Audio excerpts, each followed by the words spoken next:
Bismillahirrahmanirrahim. So, dear students, today we are going to start chapter number 4, partial fractions. Let's recall the polynomials, sentence, and we will also recall about equation, and then we will move towards the rational fraction and its type, proper rational fraction and improper rational fraction. After covering all these topics, or I must say that recalling these topics, we will move towards the partial fractions.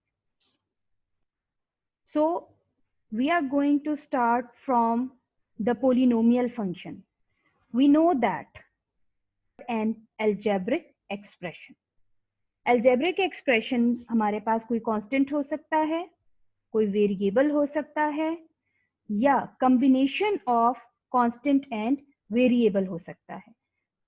Then polynomial function क्या होगा? ये एक ऐसा special type of algebraic expression है जिसमें जो भी variable involved है उसकी एक्सपोनेंट हमेशा नॉन नेगेटिव इंटीजर रहेगी. नॉन नेगेटिव मुराद है कि n must be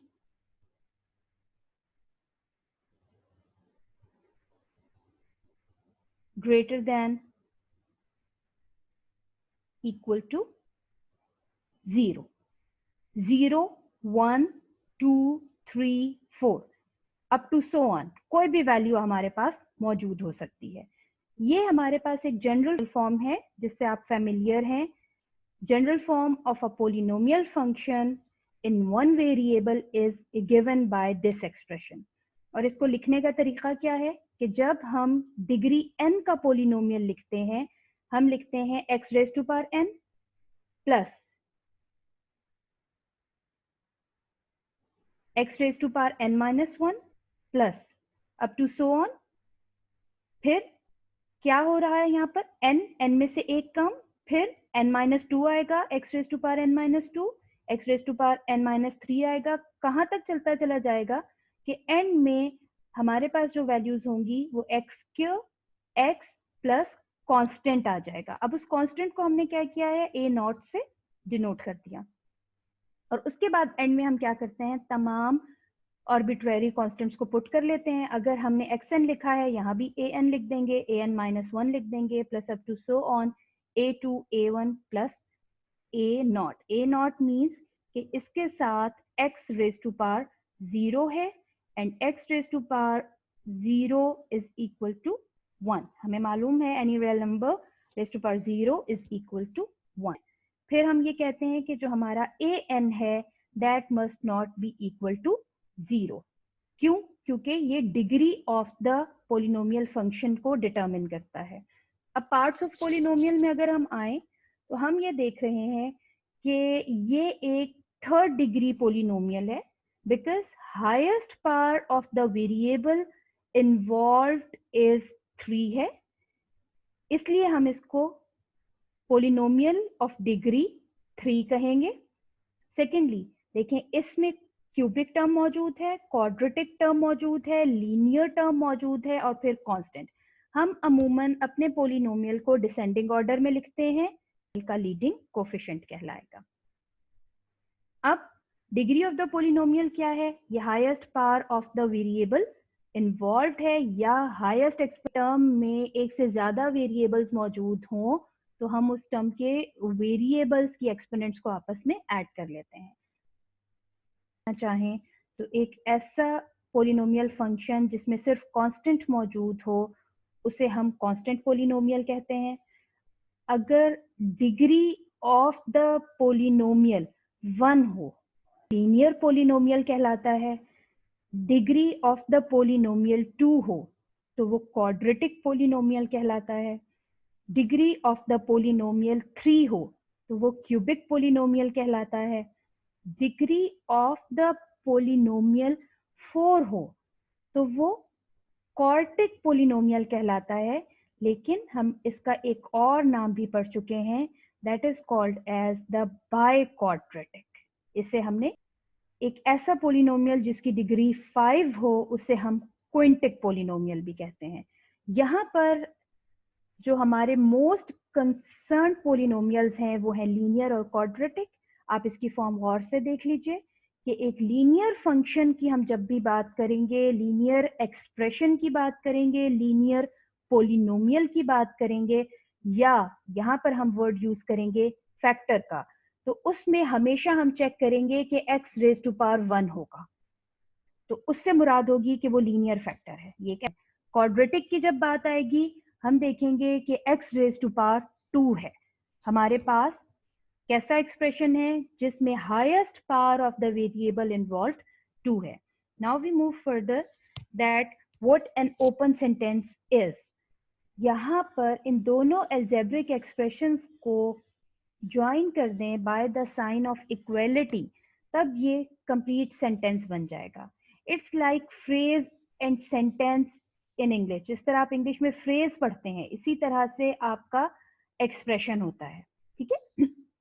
expression x plus Y 3x के इक्वल है, राइट।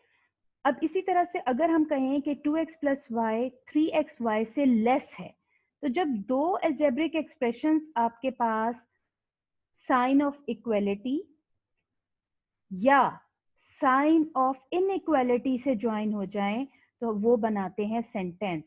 इसी तरह से हम साइन ऑफ इनइक्वालिटी के अलावा मजीद स्पेसिफाई कर दें तो हम कहेंगे लेस देन, ग्रेटर देन, या लेस देन इक्वल टू, या फिर greater than equal to. Means हमारे पास एक एग्जाम्पल है 2x प्लस 6 इक्वल्स टू 5। हम कहते हैं कि हम यहाँ से इसको सॉल्व करेंगे तो हम यहाँ से वैल्यू फाइंड आउट कर सकते हैं x की, दैट वुड बी -1/2। लेकिन इस फॉर्म में क्या हम श्योर हैं कि 2x प्लस 6 का आंसर 5 आएगा? Will left hand side will be equal to 5? हमें वो वैल्यू चूज करनी पड़ेगी, ढूंढनी पड़ेगी, लेकिन हमें क्या मालूम अगर हम x को यहाँ पर 2 पुट कर देते हैं, x इज अ वेरिएबल, ये कोई भी वैल्यू ले सकता है, तो 4 प्लस 6 तो 10 हो जाएगा। सो हमें नहीं मालूम कि वेदर ये सेंटेंस ट्रू है या फॉल्स है अनलेस और अनटिल हमें x की वैल्यू ना दे दी जाए। Similarly 3x greater than 7। अब अगर हम x की वैल्यू 3 रख दें तो 3 इंटू 3 9, तब तो ये ग्रेटर होगा 7 से। लेकिन अगर x आपके पास आ जाए -3, वो बनेगा -9, बट -9 इज लेस देन 7। या x की वैल्यू हम 1 रखते हैं तो it would be 3 is not greater than 7। तो ये ओपन सेंटेंस है, इसको फौरन देख के हम ये जज नहीं कर सकते कि वेदर इट इज ट्रू और फॉल्स। अब अगर नंबर स्टेटमेंट में आए, आप देखें a plus B is equal to 5 है। इसी एग्जाम्पल को हम इलेबोरेट कर रहे हैं यहाँ पर। अगर a की वैल्यू 2 रख दी जाए और b की 3 रख दी जाए तब तो ये ट्रू है। ऐड करेंगे वो फौरन देख के कहेंगे कि ये ट्रू, देख के आप फौरन बताएं कि हाँ ये ट्रू है, और ये हम फौरन बता दें कि हाँ जी ये आपके पास फॉल्स है। अब सेंटेंस में हमने एक्सप्रेशन को हम इक्वेशन के से कंपेयर कर लेते हैं। हम ये कहते हैं कि हमारे पास जो एल्जेब्रिक एक्सप्रेशन है 5x माइनस 3 है। 5 इसमें कोफिशिएंट है, 3 कांस्टेंट है, x वेरिएबल है। 5x इसकी एक टर्म है, 3 इसकी दूसरी टर्म है। ये 2 टर्म्स पे मुश्तमिल एक एक्सप्रेशन है। Now let's see about the equation. अब इस 5x प्लस 7 ये एक एल्जेब्रिक एक्सप्रेशन है और दूसरा एक्सप्रेशन है स्क्वायर रूट ऑफ 2, कांस्टेंट है but it is an expression. इन दोनों एक्सप्रेशंस को जब हमने इक्वलिटी साइन से ज्वाइन कर दिया तो ये इसने क्या बनाया, आपके पास इक्वेशन। और इसमें टर्म्स कितनी है, 3, एक 5x, एक 7 और एक स्क्वायर रूट ऑफ 2, जिसमें से 5 कोफिशिएंट था, x वेरिएबल था, 7 एंड स्क्वायर रूट ऑफ 2 दोनों कांस्टेंट थे। लेकिन आप देख रहे हैं कि 5x प्लस 7 एक एक्सप्रेशन, स्क्वायर रूट ऑफ 2 दूसरा एक्सप्रेशन, दोनों एक्सप्रेशन ज्वाइन हुए इक्वलिटी साइन से और हमें क्या मिल गई, एक इक्वेशन मिल गई।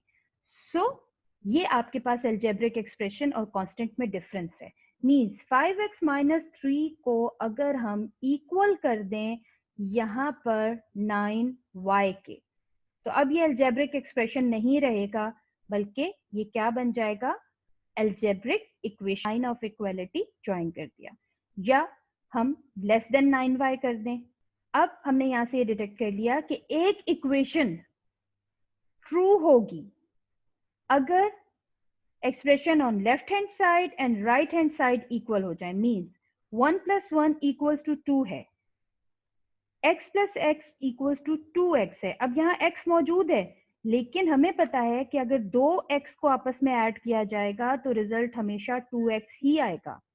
फॉल्स इक्वेशन वो है जिसे हम देखते ही बताएं कि ये फॉल्स है, left hand side is not equal to right hand side.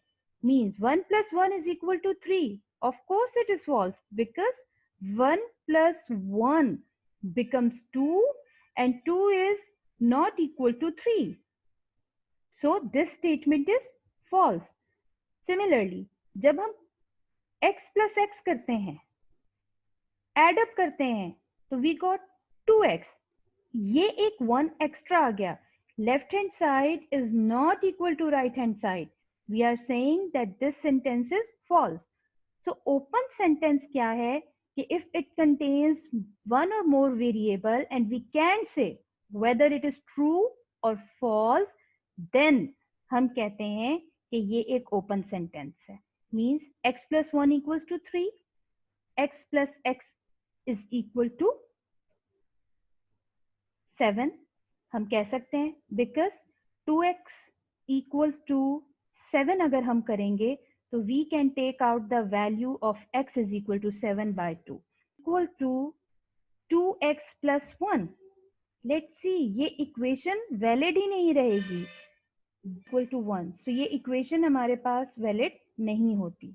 Now identity equation, इसकी डेफिनेशन आपके पास पेपर में आती है, that is true for all possible values of the variable given। ये आइडेंटिटी इक्वेशन कहलाती है। इस इक्वेशन को हम आइडेंटिटी इक्वेशन कह सकते हैं क्योंकि 2x + 3 इक्वल्स टू 2x + 6। देखिए 2 को आप मल्टीप्लाई करेंगे 2x आएगा, 2 3 से मल्टीप्लाई होकर 6। तो left hand side right hand side equal हो गई। अब x की आप कोई भी वैल्यू पुट कर दीजिए, x1 रखें, x2 रखें, x3 रखें, ये इक्वेशन हमेशा आपके पास ट्रू रहेगी। फिर an identity equation is an equation which holds good for all the values of the variable involved। इसमें सबसे अच्छी एग्जांपल आपके पास, it will become x²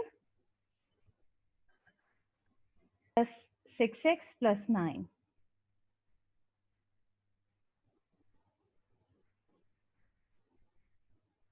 left hand side right hand side के इक्वल रहेगी। सो कंडीशनल इक्वेशन, ये भी एक important definition है। An equation that is true for only certain possible values of variable but not for all। x + 3 is equal to 7। हम x को 4 put करेंगे तभी ये इक्वेशन ट्रू हो सकती है, और कंडीशन इसकी क्या है कि हम x को 4 रखें, अदरवाइज x की किसी भी और वैल्यू के लिए ये इक्वेशन ट्रू नहीं रहेगी। Now we have another equation 3 × x - 1 equals to 3x + 5। हम चेक करना चाहते हैं कि ये आइडेंटिटी है, कंडीशनल इक्वेशन है या इनकंसिस्टेंट है। राइट, एक और वर्ड आ गया इनकंसिस्टेंट का। हमने इसे सॉल्व करना शुरू किया, we got -3 = 5। Therefore we said this equation is inconsistent. बिल्कुल इसी तरह से इनकंसिस्टेंट में हमारे पास एक ये इक्वेशन भी आई थी। This equation is also an inconsistent equation. इसमें से ये इक्वेशन आपकी जिसमें वेरिएबल्स इन्वॉल्व हैं, ये आइडेंटिटी है, ये आपके पास इक्वेशन कहलाएगी इनकंसिस्टेंट, और ये इक्वेशन आपके पास कहलाएगी कंडीशनल। तो 3 टाइप्स हमने यहाँ पर देख ली कि इक्वेशन की टाइप्स क्या हैं। आइडेंटिटी इक्वेशन, इनकंसिस्टेंट इक्वेशन जिस इक्वेशन का कोई सोल्यूशन ना हो, कंडीशनल इक्वेशन जिसमें सर्टेन पॉसिबल वैल्यूज के लिए तो हमें रिजल्ट मिले लेकिन हर रियल नंबर के लिए वो ट्रू ना हो।